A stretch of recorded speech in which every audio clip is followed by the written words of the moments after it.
Una historia que no podía faltar en el libro, porque cuando uno escribe una novela histórica, de como esta es una novela de ficción histórica, pero yo diría que el 90% es real. O sea, lo que pasa es que yo sí me permití, yo me di el lujo de jugar con la historia, pero sin engañar a los lectores. Le voy a poner un ejemplo. El esposo de la Avellaneda muere el 28 de octubre de 1863, el mismo día que desapareció Camilo. Esos son dos misterios de la historia cubana. ¿Quién quiso envenenar a la Avellaneda? Que el esposo se toma el veneno. ¿Y cómo fue que desapareció Camilo? El 28 de octubre de la casualidad. Pero yo le digo a los lectores, bueno, pero yo voy a adelantar la muerte de él para que muera en abril de 1863, porque yo quiero que la Avellaneda esté en Matanzas cuando se va a inaugurar el Teatro Sambo. Juego con la historia. Y efectivamente, la Avellaneda, después que muere el esposo, ella quería ingresar a un convento, porque ella se siente la culpable. O sea, a uno le dice, la Avellaneda, en cuanto el marido muere, se quiso meter en un convento, y tú dices, bueno, se entiende, pero ya han pasado, desde el año 58 al 63, han pasado 5 años del estiletazo. Muchos biógrafos dicen, el esposo muere a consecuencia de aquel estiletazo. Yo dice, bueno, está bien, lo quería mucho, pero cuando tú te enteras que la realidad fue que él se toma el chocolate envenenado que estaba destinado a ella, uno entiende el grado de complejo de culpa que tenía la Avellaneda, y ella dice, este pobre hombre no era que iba a morir, el chocolate era para mí. Entonces, se entiende más la decisión de ella de meterse en el convento. Pero afortunadamente, en lo que ella está haciendo los trámites para ingresar al convento, el hermano de ella, Manuel, que ellos se idolatraban, o sea, la Avellaneda con su hermano Manuel tenía una relación muy estrecha, llega a Cuba, viaja, llega en 15 días, increíble, ¿no? En esa época llegar en 15 días a mí incluso me asombró. Esto es ciencia ficción, porque en esa época ya había barcos de vapor, pero era la navegación muy lenta. Bueno, él llega e impide que ella se meta en el convento. Entonces hacen un peregrinaje por toda Cuba, van a Cienfuegos, ella va a Cienfuegos con el hermano a despedirse de la familia, que habían sido amables con ella cuando su esposo fue gobernador de Cienfuegos. Después van a Cárdenas, a lo mismo, y van a Matanzas. Y justamente llegan a Matanzas, claro, yo estoy jugando con la historia, cuando se va a inaugurar Sauto. Pero ella está tan deprimida por la muerte del esposo que se niega a ir a la inauguración. O sea que después que el novelista pasa tanto trabajo moviendo fechas para que ella estuviera en la inauguración de Sauto, ella se niega a inaugurarse. O sea, ese es donde yo me refiero a que yo juego con la historia, pero sin dar gato por liebre, porque yo alerto al lector para que no se me confunda, porque yo quiero que la gente sepa que el hombre murió el 28 de octubre. Porque si no, y también, por ejemplo, a mí me convino que un transatlántico italiano, que fue más veloz del mundo, el Rex, ese transatlántico entró en Matanzas en el año 33. Pero a mí me convino que entrara en el año 30. ¿Por qué? Porque Claude se va de Matanzas en el año 30 para ponerse al servicio de Mussolini.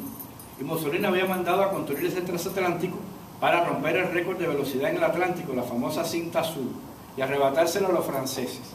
Entonces yo digo que eso fue un viaje secreto del Rex a Matanzas para llevarse a Claude para Nueva York y después para Italia. Pero le aclaro al lector que oficialmente el barco fue botado en 1933, para que no haya confusión. Y es uno de los méritos que tiene la novela, como decía Beck, es que cuando uno se mete a investigar, señores, uno se apasiona de una manera tan grande que la información te va llegando.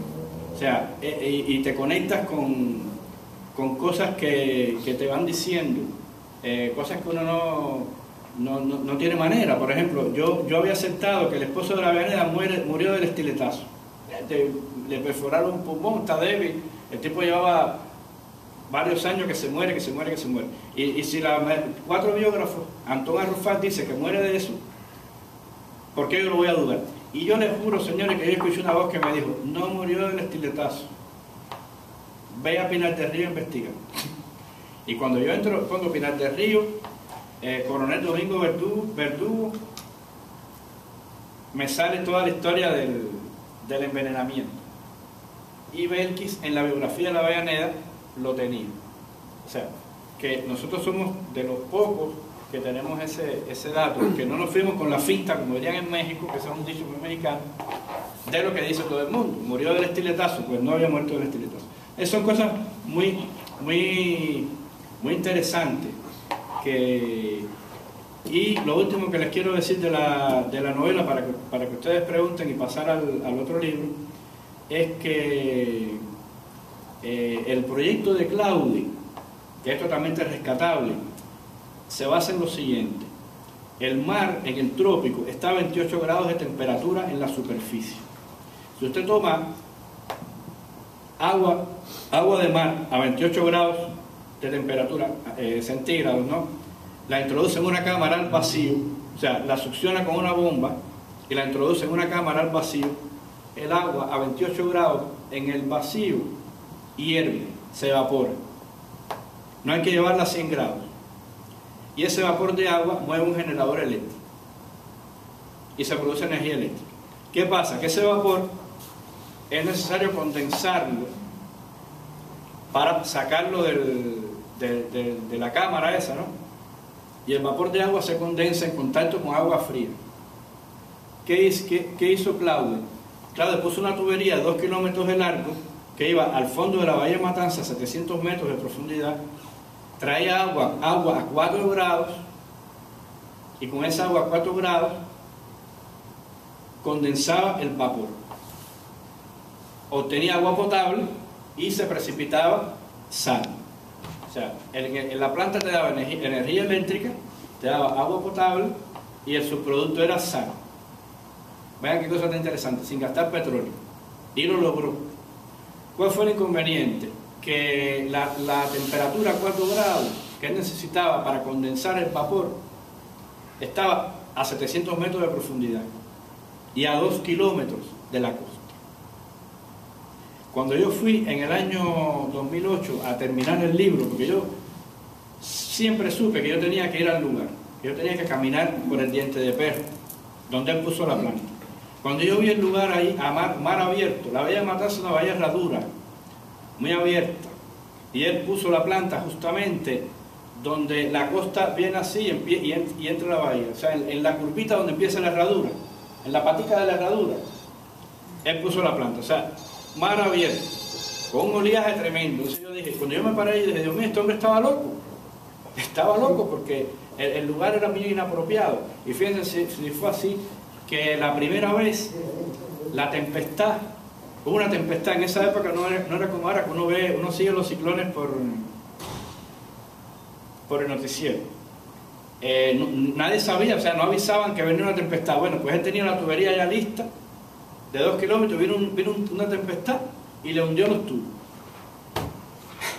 Construyó una segunda tubería en el río Canímar, a donde lo llevaba Benigno, en la lancha, que es un río resguardado, con unas curvas, pero bueno, la tubería, como tenía una tubería, era bastante flexible, logró tomar la curvatura del río. Él hizo sus 2 kilómetros de tubería, la segunda tubería, en el río Canímar.